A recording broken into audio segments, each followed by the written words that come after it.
small volunteer force of citizen farmers, he created the Continental Army out of nothing and rallied them to stand against the most powerful military on earth. Through 8 long years, through the brutal winter at Valley Forge, through setback after setback on the field of battle, he led those patriots to ultimate triumph. When the army had dwindled to a few thousand men at Christmas of 1776, when defeat seemed absolutely certain, he took what remained of his forces on a daring nighttime crossing of the Delaware River. They marched through 9 miles of frigid darkness, many without boots on their feet, leaving a trail of blood in the snow. In the morning, they seized victory at Trenton after forcing the surrender of the most powerful empire on the planet. At Yorktown, General Washington did not claim power, but simply returned to Mount Vernon as a private citizen. When called upon again, he presided over the Constitutional Convention in Philadelphia and was unanimously elected our first president.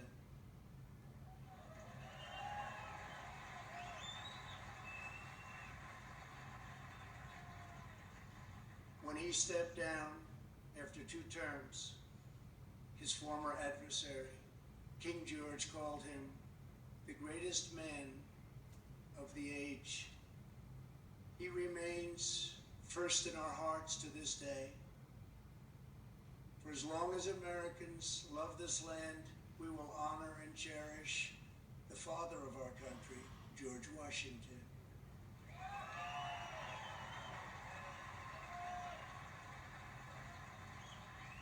He will never be removed, abolished, and most of all, he will never be forgotten.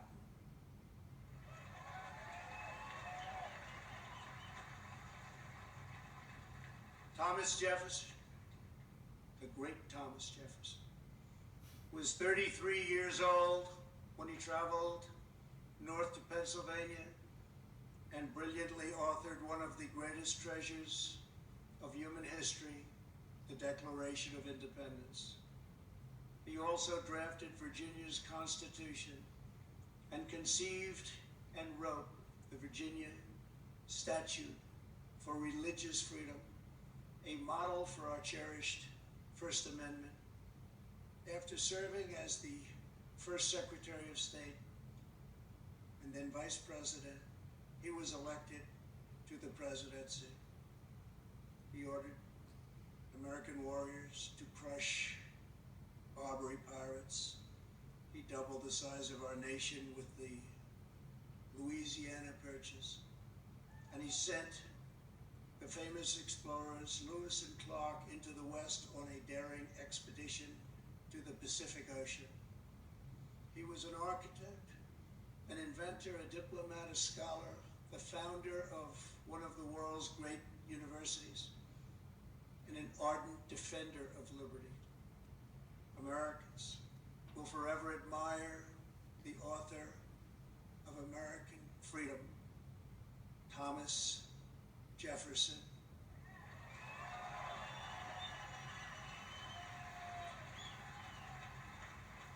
And he too will never, ever be abandoned by us.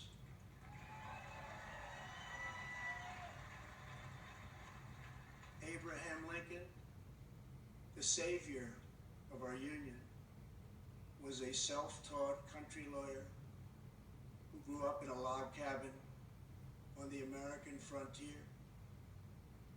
The first Republican president, he rose to high office from obscurity based on a force and clarity of his anti-slavery convictions, very, very strong convictions.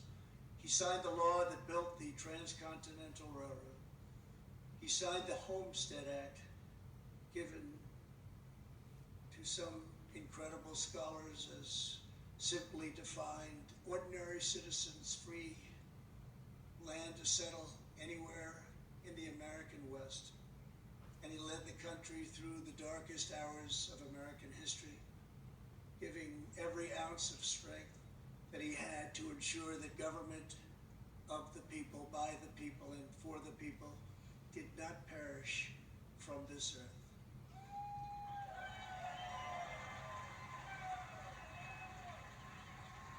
He served as Commander-in-Chief of the U.S. Armed Forces during our bloodiest war, the struggle that saved our Union and extinguished the evil of slavery.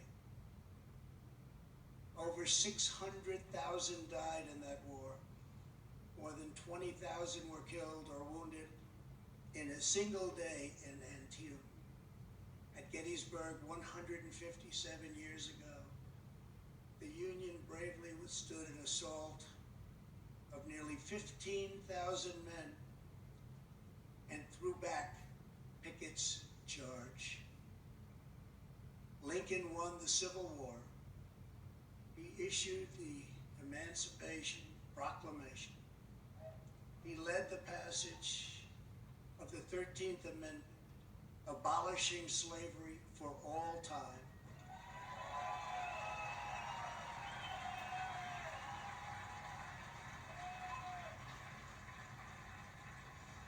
And ultimately, his determination to preserve our nation and our Union cost him his life. For as long as we live, Americans will uphold and revere the immortal memory of President Abraham Lincoln.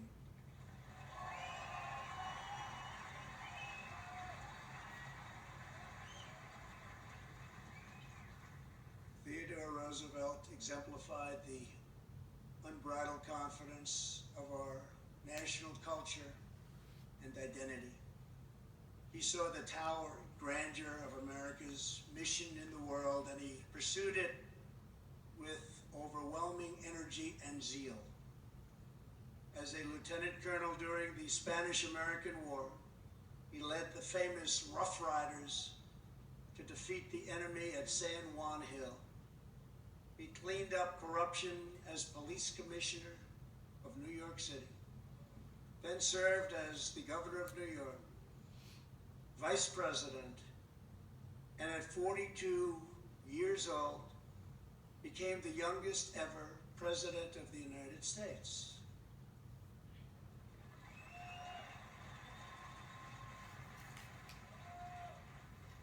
He sent our great new naval fleet around the globe to announce America's arrival as a world power. He gave us many of our national parks, including the Grand Canyon. He oversaw the construction of the awe-inspiring Panama Canal. And he is the only person ever awarded both the Nobel Peace Prize and the Congressional Medal of Honor.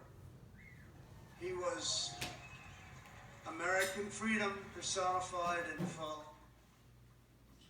The American people will never relinquish the bold, beautiful, and untamed spirit of Theodore Roosevelt.